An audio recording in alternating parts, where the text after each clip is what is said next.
আল্লাহ বলে, বান্দা, আমার মতো দয়ালু মনিব থেকে কেড়ে তোরে আলাদা করে দিল।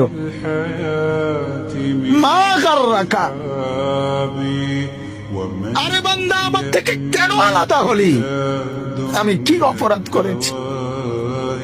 সারাদিন আসমানে আলো দিয়ে আমি অন্যায় করছি,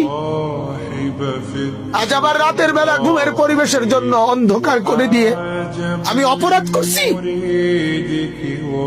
মা গাররাকা, এই যুবক, তোমার কাছে তোমার মালিক অপরাধ কি করছে? বল না বেটা,